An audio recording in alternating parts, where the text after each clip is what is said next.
Welcome everybody, it is I, Matsuda, and here I am joined with my good old friend Jammernaut. How are you doing today? I'm doing great, man. It's a little late start, but happy to get excited into these bands here. And the first thing that sticks out to me is that, that pocket pick Blitzcrank ban. I assume that it must be a target. Oh, Yeah, you where must we be at? a prophet because I don't even see the Blitzcrank ban yet. But looking at these teams, we have on blue side eZclap and left Cleat Gaming on red side. It's going to be a wonderful best of 3 game we have going on here, folks. I believe this is around Diamond Elo, so if you guys are ready to see some decently high level of play, then you've come to the right place. As we are waiting for bans to start, eZclap gonna go ahead and ban out the Morgana first. So what are your thoughts on that Morgana ban? I mean, she's pretty powerful in the current meta for the Black Shield. People are utilizing it a lot to stop the current engage support meta that we're in. So that's probably a really good first ban, I think, right now in the current meta. Yeah, and left Cleat respond with the Blitz ban. I think Morgana's good ban, especially if you're looking to pick something like Rakan or Tom Kench or maybe just Braum or something, just to help, because I think the Morgana is able to just keep those at bay. You have this Black Shield, Dark Binding, stuff like that helps a lot. Yeah, definitely a lot of team-wide utility in the Morgana pick. And right now, the Cassidy, also another good ban. He's seen a lot of resurgency with his minor buffs the last couple patches. Yeah, and we also see Cassidy and Braum banned out from eZclap, and in response we see Left Cleat Gaming going ahead and banning out that Irelia and Rise. I think Cassidy's been really strong this patch. The fleeting footwork with the Time Work Tonic is really good, especially because you start the Corrupting Potion, and you just have so much dominance in lane, and the laning phase is a lot better since you do have fleeting footwork heal. And then we do see the first pick on eZclap is going to be Graves in the jungle. I like the Graves pick. He's fallen a bit out of favor with the resurgence of Kindred in the meta, but I think he's still a really good pick for trying to he does have a nice early game and a bit of a lull in the mid game, but late game he is an extra damage source for your team, and he does output a lot more damage than teams really are used to seeing from that jungle position. Yeah, I think throughout this whole season, actually, Graves has just been relatively strong. He doesn't really have bad matchups per se. I think the only counter to Graves is yourself, so you're really just holding yourself back. If you're just a really bad Graves player, then Graves is just going to be horrible. But if you actually play the champion correctly and the right timing, then it's not so bad. On Left Cleat Gaming, we see Ornn and the Syndra locked in. Syndra in the mid lane, we've seen that come up on the Rise recently. So what are your thoughts on that pick going over to Left Cleat Gaming?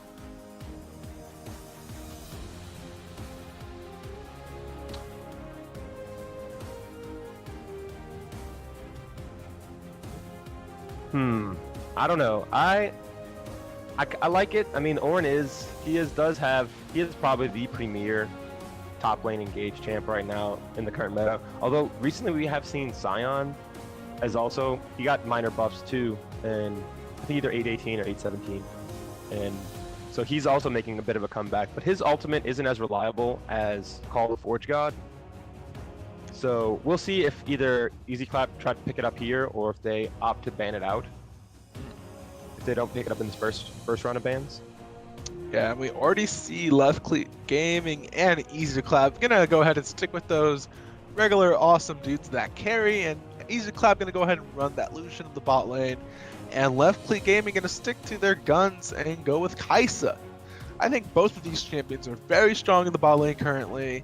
Kai'Sa being one of those, she's the upgraded version of Vayne, as many people have been saying.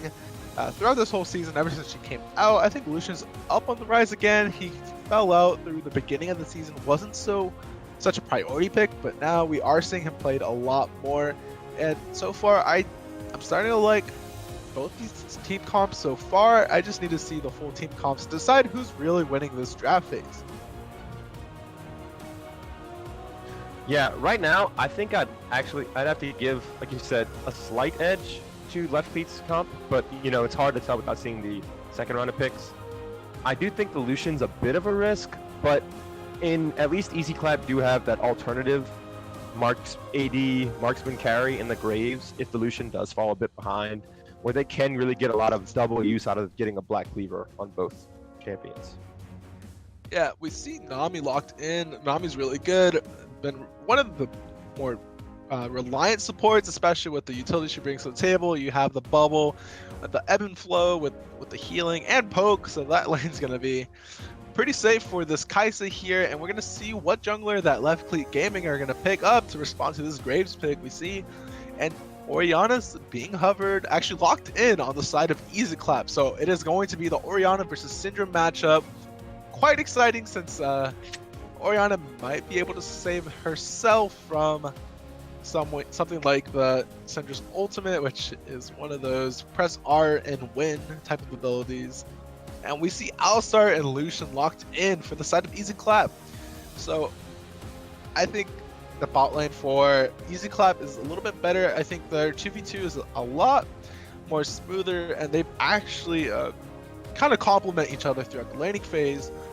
Left Cleat Gaming, you do have Nami and Kai'Sa, both of which don't want to go too hard in the engage. Kai'Sa just wants to poke back and kite it out because she's not so strong in the early game. Same with Nami. While you have Lucian, whose early game is a lot better than Kai'Sa's and kind of just pops off during the mid phase. So I think they're going to have an easier landing phase for eZclap. And then we see Left Cleat Gaming picking up Jax in the jungle. Yeah, I like that eZclap have gone for that aggressive bot lane, but I still do kind of like Left Cleat's Gaming's draft a little bit better. Aside from the Jax jungle pick, I think they just have the better picks for the mid to late game team fights over eZclap. But that being said, if their bot lane does get clapped, I don't think it'll matter how well their team fighting is in the mid to late game if eZclap just start taking the game and run over. Yeah, and then I think Jax is a really good response towards Graves.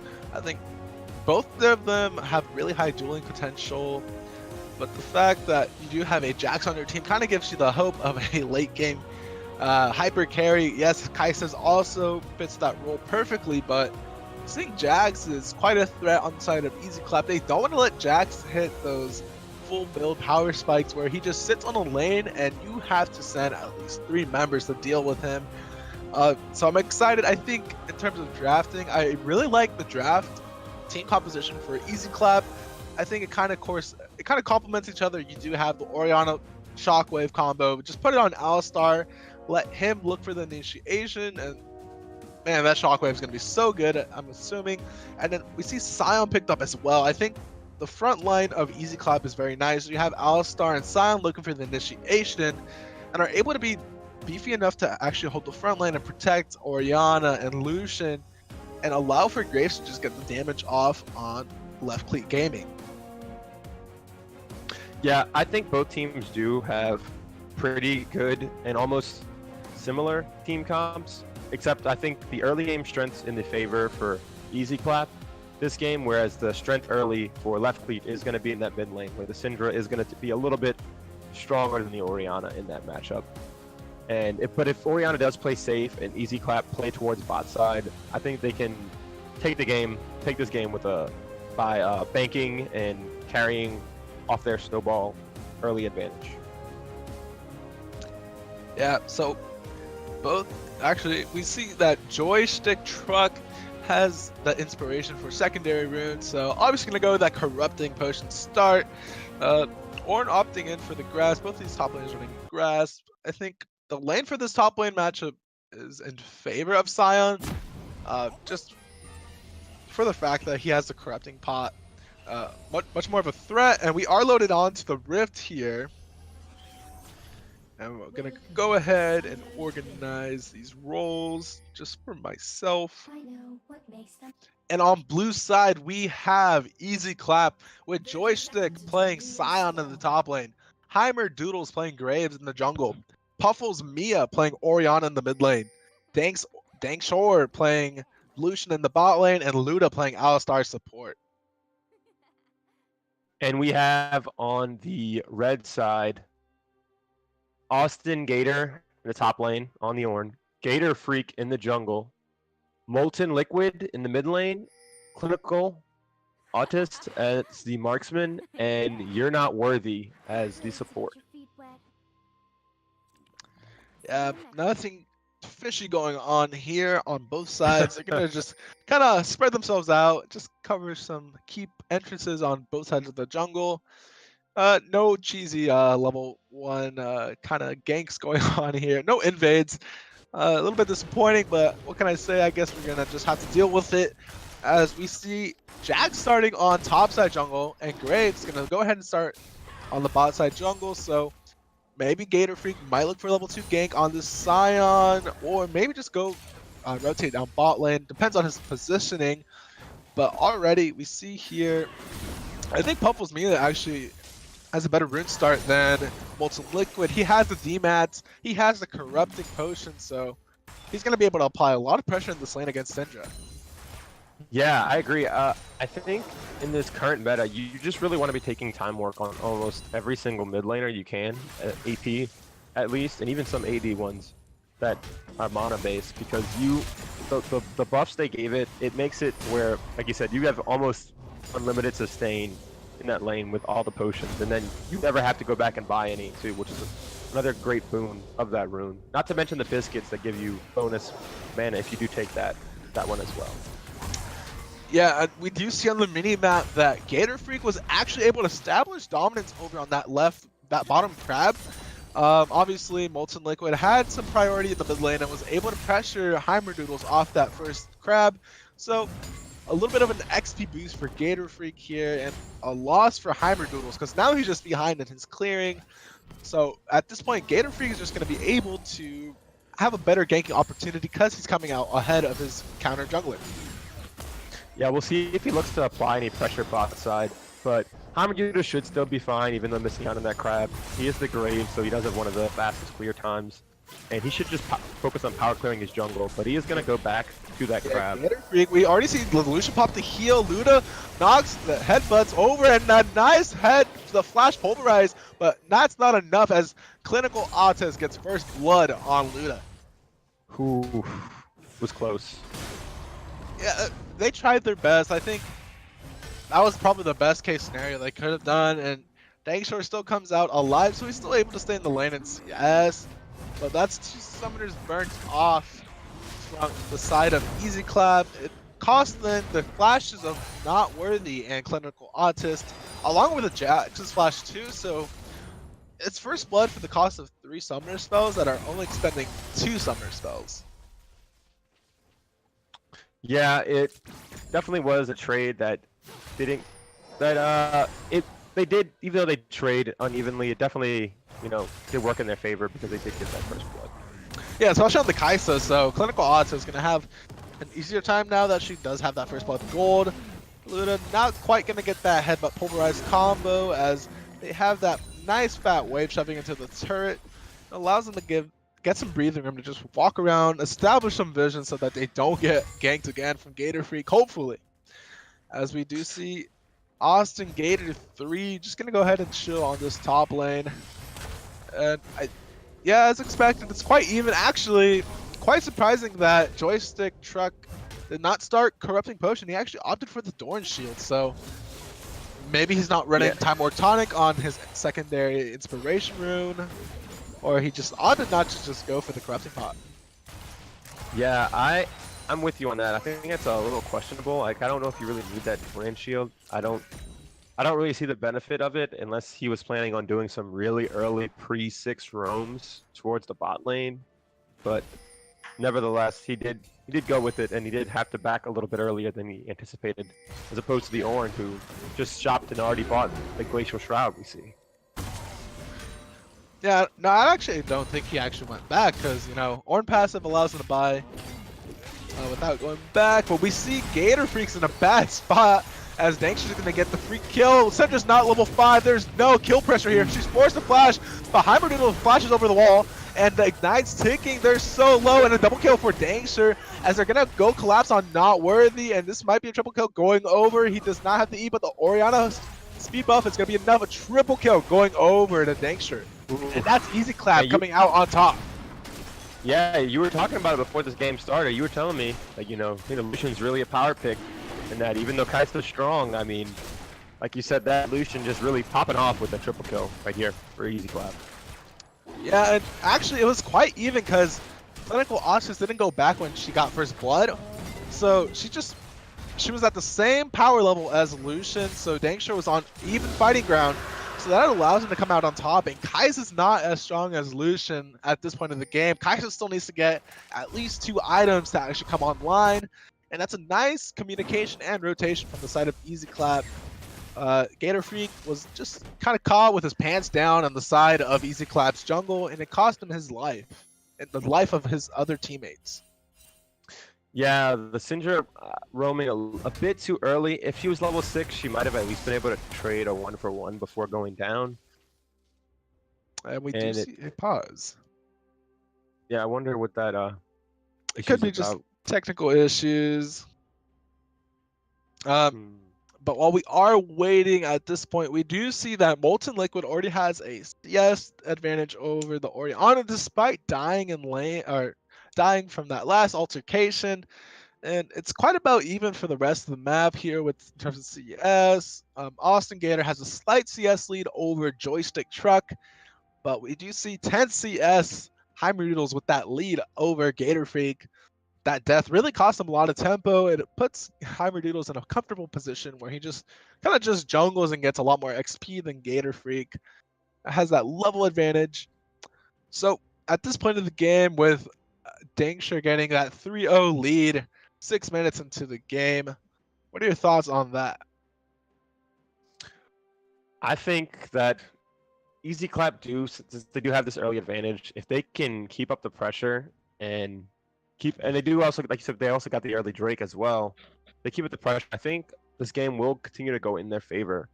But if they let the game go too long, I think that Left Cleat can come back in this one. Yeah, most definitely. Left Cleat able to come back, especially with Kai'Sa and Jax on their team composition. But already, Dankster coming out back to lane with a Bilgewater Cutlass and boots along with a dagger. So in my opinion, that's a lot better than a BF sword. While BF sword gives you a chunk of AD, I still think that Bilgewater Cutlass has a lot of value. You get that 25 AD along with the 10% lifesteal and the active itself. So Dankster gonna have a lot more pressure in this bot lane now, more than ever. Yeah, the lifesteal might actually be the most important part of that, because the BF may do more damage, but that along with the passive healing from Alistar will probably outmatch that of the will at least match, if not exceed, the healing Nami will be giving. So I think in extended trades, it does really favor eZclap. But if you're not worthy in clinical opt to go for those shorter burst trades, they may be able to go out ahead. But Lucian can just lifesteal that back. Yeah, we see Joystick here. Gonna go ahead and scrap it out with Austin Gator here. Ooh. Joystick coming out on top, but we see Not Worthy getting caught out by the Lucian. Another kill goes over as the Ornn pops called the Forge God. Joystick has to run away, but the Ornn knocks him up against the wall, and that's a solo kill going over to Austin Gator. You do not want to stand next to a wall when you are trying to go for that long trade against Ornn. Yeah, that was not good, but at least not good for the side of Left Cleat, but at least they did, make up for it. Yeah, we also see Puffles be up, forced to pop the Shockwave, might be able to get away here, is able to safely get out with the cost of just her ultimate and the barrier, and we see Joystick ulting back into lane, maybe looking to catch out Austin Gator. But talking about that top lane fight, a lot of people tend to underestimate Ornn's damage, especially early in the game. I think he has some really substantially good base damages on his ability, Gator Freak. Okay, I thought that turret was gonna kill him. Calculated. Why would I ever doubt you, Gator Freak? Just likes to prove me wrong sometimes. But yeah, back to that gank in the mid lane. Puffles MIA with that crit That was a really clean escape. And yeah, he had to blow all the summoners, but you know it was worth the mild time waste he did gain from them chasing him down. Oh no, Luna no! catches a wild Gator Freak in the Luda! enemy jungle. Goes ahead and says, hey buddy, Headbutt Pulverize is the name of the game here, and goes ahead and gets a free kill on Gator Freak. That's what you like to see out of your supports, man. You know, making the real proactive roams deep in the enemy jungle to punish them for backing. And Dankster's gonna get a kill over on the Ornn here. Nice dive from the side of eZclap. And this, first turn's already gone at this point. I just totally forgot that bot lane turret was taken out, but eZclap making it look like it's an easy clap for them against Left Cleat Gaming here. Gonna go ahead and walk out, and they're gonna walk into the bush. There is the Nami. Syndra's getting caught out by the Lucian ultimate. Dankster gets ulted by the Syndra, is able to get taken out. Shutdown goal going over to Syndra. As we see the elongated fight here, Gator Freak is back. He's ready to fight. Hyperdoodle's forced to ult away, but it's not enough as he gets hit by the Syndra stun. A double kill going over to Molten Liquid, and Gator Freak wants more, but he decides it's not worth it. That's a good turnout for the side of Left Cleat Gaming. yeah, my favorite part, even though it didn't end up mattering because Syndra did get the kill, was I like Clinical's faith to just go that deep with barely 100 health, just going in with the killer instinct. And you know, if they keep staying on the same page with these dives and turning around these team fights, I think, you know, they may be down a few thousand gold, but if they keep it up, I think if they keep it scrappy, they might have a chance, you know, make a really solid comeback in this game. Yeah, especially in those tight little crevices of the jungle, it's not optimal for eZclap to fight, especially when Scattered of the Weak is an ability included in Syndra's kit. So Molten Liquid able to get two of those really good Scattered of the Weak that really help turn the fight around in their favor. I think eZclap was better off just taking what they could, that top lane turret, and just going ahead and heading back to hub base and reestablishing themselves. Overstayed their welcome. They paid the tax for it. Yeah, eZclap, even though it is like you do want to get most of the gold on your carries in this game, and almost all their kills are on the Lucian, and they are all on the bot lane. But if Lucian ever does go down, I think they should just back out of the fight for the most part, because it'll be a lot harder for them to win without him in the fight. And if they can, and I think it'll make Left Cleat's comeback a little easier, and we got the call. Yeah, it does not actually connect. It does connect on Puffles Mia, but no follow-up from his team. His team says, all right, let's not go for it, buddy. A little bit too ambitious here, and Tidal Wave able to zone out members of eZclap. But talking about the last fight, that was a huge gold swing going over to, I believe it was the Syndra. 750 gold on the head of Dankster here. Danksor, I don't know how to pronounce his name, but he is helping eZclap have an easier time in this game. But it's still quite close. There's a window of opportunity for Left Cleat Gaming to make a comeback here, as they are just posturing around mid lane. eZclap wants to try to take down this mid lane turret. They want to just kind of break that open so they're able to invade the jungle of Left Cleat Gaming a lot easier. Yeah, I think the side waves are pushing slightly in the favor of Left Cleat right now. It's very slowly, but they are going to get this Infernal Drake, and with the Nami all down and Call of the Forge God, I don't think they'll be able to contest. Oh, we see the Hextech Flash on top of Molten Liquid. Force the Flash, Scatter of the Weekend connects on 3 members, but that's not going to be enough, as Joystick's looking to still go for it, but Molten Liquid able to come alive. That was a beautiful Scatter of the Week, connecting on just the right 3 people you want to stun away, and allows for a nice escape, but it does allow for Team eZclap to get this Infernal Drake.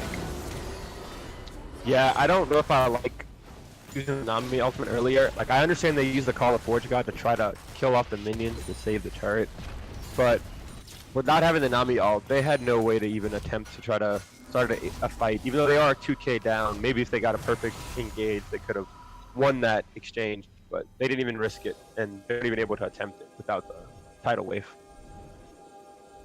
Yeah, that was pretty good, but still, whether or not Left Cleat Gaming are able to respond to eZclap just finds a way to push their advantages and look to get more, because, yeah, they didn't get the kill on Molten Liquid, but they were able to get Infernal Drake and mid lane turret. Yeah, even though you know, like you said, that is a very sick scout of the week to escape.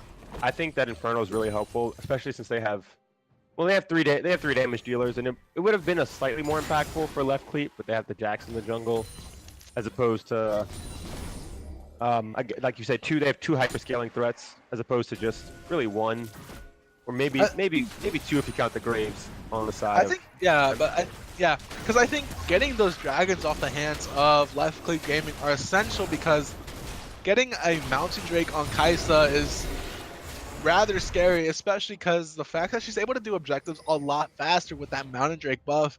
She does Baron fairly quickly with her team with just one Mountain Drake, so you know, it's really good for eZclap to get that out of the hands of Left Click Gaming, as Luna's gonna walk in, Scatter the connects, Tidal Wave's going through as well, and that might be a dead cow, but this cow is quite one beefy boy here, as Heimerdoodle's able to get the DPS off as Jangster comes in, saves the day, takes out Gator Freak, and the TP cancel from Austin Gator, as Scatter the Week connects on 4 members, but Molten Liquid doesn't have anyone to press R on, he's looking for an ultimate, but we see a pause going through. Oh.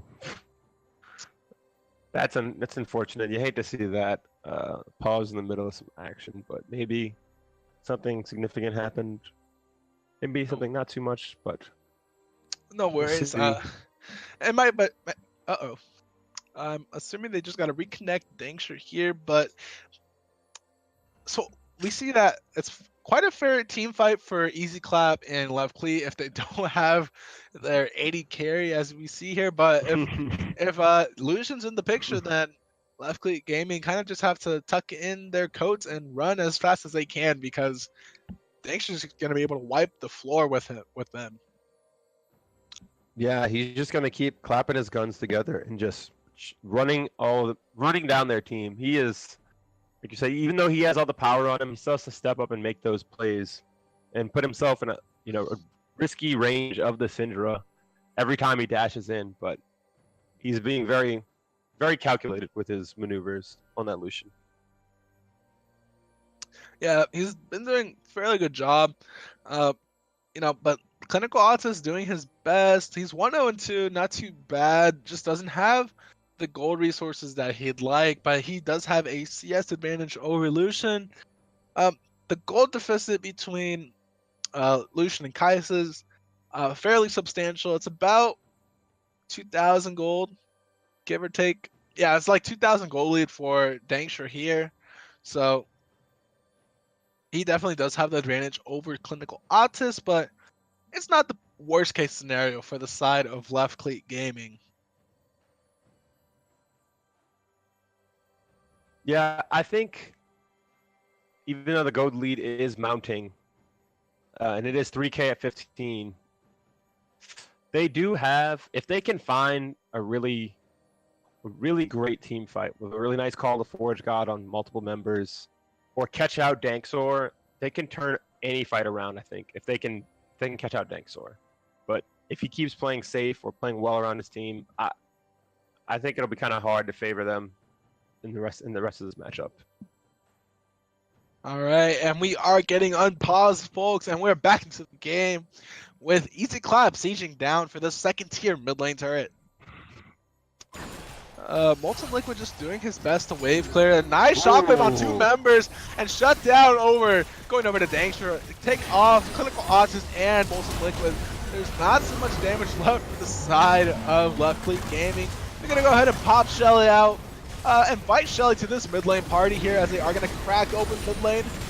And they're going to look to get maybe this inhibitor turret. They do have Shelly out. They just got to get some good amount of damage in, and Shelly leads the charge as Luna knocks up Gator Freak. Gator Freak forced to walk away throughout this whole game. I feel like Gator Freak just has not been having the most optimal jungle play here. It's really just come down to eZclap able to respond to Gator Freak's responses, and this allows them to pop open this inhibitor at 15 minutes in. Yeah, I don't think the Graves even has had too much. I mean, I noticed by the scoreline he does have a few assists, but I don't think either jungler has had too much of an impact. This game really seems to be being purely dictated by the bot lane of eZclap, making plays. And right there, Puffle's actually also being somewhat of a rock in the mid lane, surviving the gank earlier, and then pulling off the shockwave just now we saw in that dive. But this game has been really all about the bot lane of eZclap, and they have been true to their namesake and clapping left Cleat quite easily. Yeah, I will have to agree with you there. We also see Dangsher not even finishing his second item yet. He's only sitting on that Blade of the Ruin King, but he'll just be even stronger once he completes that Black Cleaver, as we see Left Click Gaming suffering the wave clear these super minions here, and we have to ask ourselves, what's the next move for eZclap? They had to maybe look to, it looks like they're posturing themselves to either go for this bot lane turret. Baron's not up, Dragon's not up. Their best option is to kind of knock on the door of Left Click Gaming's on their bot side of the map. Yeah, I think they should continue to keep trending towards this bot side, because whether or not they get this tower won't be too important, and they already got the title away from the Nami out of fear. But all the more importantly, in a minute, the next Drake is going to spawn, and they can just take that and then get ready to set up vision around that Baron for the 20-minute. Yeah, we see them playing ARAM in the bot lane, and we see Molten Liquid trying to scatter the weak, but they do have a decent amount of wave clear with the Syndra, Kaisa. It's just enough to keep these minions off the turret, so they're just kind of awkwardly posturing themselves, kind of doing a little bit of a tango around these teams here, maybe looking for a flank. We see Heimerdoodles looking for something, as Unworthy is, they actually catch him in a bad spot here. We see the Jax, Gator Free goes on top, he pops the ultimate, and Heimerdoodles flashes, but not Worthy getting the kill off Heimerdoodles here. Call the Forge God goes out as Shockwave's on top of Molten Liquid and Austin Gator here. Sender forced to flash away. She's running away from this team fight. But we see Gator Freak looking for a re-gauge into this team fight. And the cost of Heimerdoodle is able to get bot lane turret over to eZclap. And meanwhile, look at the Nexus turrets. They have super minions funneling in. And this allows for eZclap to go for this for this Ocean Drake. Yeah, it wasn't the cleanest of skirmishes by eZclap, but they are so far ahead that they can take a jungler trade for this dragon and the turret. That's no problem at all. But they're gonna have to be a little bit cleaner on the Baron, because if they give enough space to Left Fleet, they can mount a comeback off of a few more misplays, and then maybe if the game is more even, we'll see how it shapes from there. Yeah. I think, yeah, Dangsher's sitting on 1.5 gold, not too much, but he's able to complete that cleaver. So that's going to be a huge power spike going over to him. And yeah, he's having the time of his life at this point. In my opinion, probably one of the easiest laning phases he's had so far. Luna's doing actually a really good job on this Alistar. I have to give him credit to that. Looking for these proactive plays, roaming across the map and getting stuff done for his team here. eZclap posturing themselves for Baron. They establish vision, and Baron's up in about 17 seconds or so, and they're just going to position themselves top lane. They have pressure with super minions still, but they just got to play this a little bit slow. We see Gator Free go on top of the Orianna Pulse Mia. Does not have Shockwave. Force the flash over the wall. The messed up flash from Gator Free here as the Shockwave connects on Orn. And Austin Gator forced the flash away as Danger goes in. He's popping off. He has the Black Cleaver. He has the mobility. But Molten Liquid trying to pop him out in the shutdown. Molten Liquid gets the kill over on Lucian here as Clinical Artist picks up the kill. This is the comeback they need. eZclap is getting clapped themselves, and they're getting wiped, and it's just Joystick left alive. Force the flash over the wall, and wow, that was the best outcome for Team Left Click Gaming that I've ever seen. Because this allows them to actually go for Baron. I think they're able to go for it. They do have super minions on their Nexus turrets, but they are sending Clinical Autist over. They don't have enough damage. I don't actually think they can do Baron without Kaisa. Think they can either, but the Jax does maybe if he is tanky enough, but I'm not. I think this is kind of risky. Yeah, this is risky. We see TP going in. We see Joystick Truck is here. He can always ult into the pit. They're doing this Baron so slow. Gator Freak's gonna die. Oh! Here comes Sion on the choo-choo train, and Danger. This was the bad call from Left Click Game, and they kind of just fumble their lead that they had over eZclap, and now eZclap, thanks for the leash. We're just gonna go ahead and start this Baron as well. Yeah, they were very split on their call there. I don't think the Kaitsa could have stayed, because I think she was also too low health to do the Baron. But they should have just backed off and maybe cleared out vision around the Baron and then hurried up and recalled and set back. I think if they're gonna send anyone to wave clear minions inside their base, you might as well just send Syndra. Yeah, because Kaisa just shreds Baron a lot faster than Syndra does, and it was probably a better call. I'm not sure why they would have sent Kaisa, despite the fact that she was low. She just kind of just kites around the Baron and lets Jax tank, and they probably would have got him Baron. It might have been a 50-50, but the Baron call they had was like a 25-75 with a 75% chance they don't get it at all. As Popo's Mia gets caught out once again, but a beautiful shockwave connects on 5 members, but she does go down as we see Luda get the kill. A double kill going over to Luda, and Molten Liquid forced to run away as Dankster gets the shutdown gold on Molten Liquid. Ooh. And this is second tier top tier. It's going over to Team eZclap. I really wanted to see the comeback, and I thought that Kaisa was going to cancel the recall and grab the fruit in the river, because I think if she grabbed that fruit and helped with the Baron, I think they could have finished it. Most definitely. Yeah, honey fruit was there. So that feels really bad that they made a really great turnaround, a couple of great turnarounds in the skirmish beforehand, but slightly subpar decision making, not opting to go for the honey fruit, sending Kaisa back early to deal with the supers, and it's a bit of a feels bad man moment for the Cleat game. Yeah, Clinical Authors doesn't even have his second item. He doesn't have Ginsu's completed, only sitting on just one completed item, which would be the Storm Razor. And eZclap's going to just go ahead and head back to base, reestablish themselves. They're probably sitting on a couple of gold, and we see the Phantom Dancer completed on Dankster here.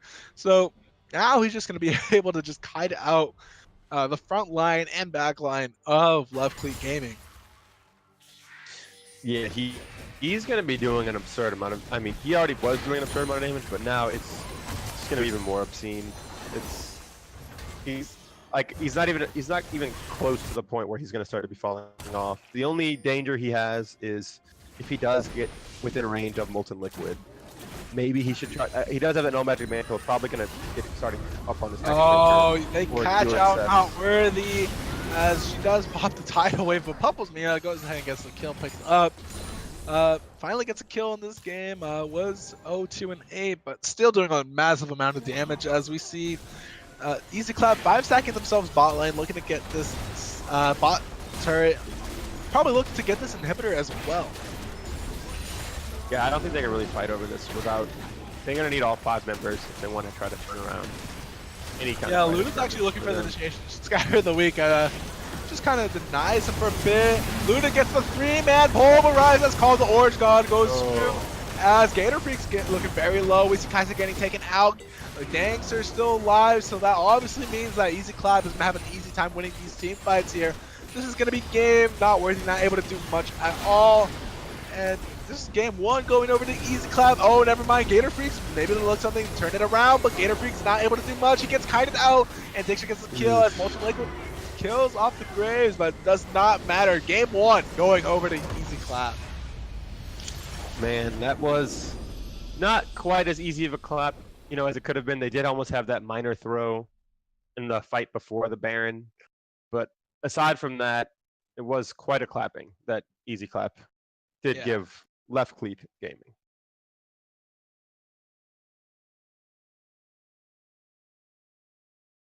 But yeah, that was an interesting game we had there. Looking at the damage charts here, it was actually Molten Liquid doing the most damage that game, but that was irrelevant because Dankster were able to put out so much damage, and DPS doing a fair amount, did the most damage on his team himself. But man, where the CS scores very low for the side. Both of these teams actually had very low creep scores, but I mean, I don't blame them. It was a rather high kill game we had going on here for you folks, so maybe there was just too much fighting that these guys couldn't focus on laning, but it worked out because eZclap comes out on top in game 1. But man, it all started with Dangsha just getting that triple kill early in the game, and I think at that point that's when Left Cleat Gaming kind of threw their chances of having an even game. At that point, they were just playing from behind and being responsive against Team eZclap. I agree. I I think that had Delusion maybe even if he'd only got like a double kill, I think they would have maybe the lane they'd have been a bit the Kites would have been a bit behind still, and they wouldn't have been able to contest the Drake probably. But the fact that Lucian got not one, not two, but 3 kills so early in the game, and they did a really good job at playing around their strengths. They actually rotate. A reason why some of the CS was low is they did just rotate their bot lane at around all parts of the map to spread their advantage everywhere and help out all the other lanes and the jungler as well. Yeah, I agree. Like they were rotating a lot. It was. Yeah, I can't really excuse the reason why they're. Yeah, I mean, I just think that their CS scores are really low, but that's irrelevant because eZclap still come out on top with a win. And let's look at the damage charts here. Despite the fact that Gator Freak died multiple times that game, he was able to get a decent amount of damage. I mean, he did more than his support. That's all that matters when it comes to damage charts, fellas. As long as you out damage the support, then you're doing a-okay. But Luda actually out damaging the Jack, so there was definitely a huge lead going over to eZclap. Yeah, Gator Freak definitely avoiding the 612 blank memes for sure. Not doing nearly as low damage as Blank did in that infamous game. But yeah, like you said, it wasn't quite as effective as his counterpart on the other team. But the Lucian, dealt absolutely absurd amounts of damages. Yeah, it was just a really sad game for Left Click Gaming. There was a huge goal lead over them. They got no turrets, no objectives. If this wasn't a slaughter, I don't know what is, because man, it just felt like eZclap just wasn't letting Left Click Gaming get anything off of them.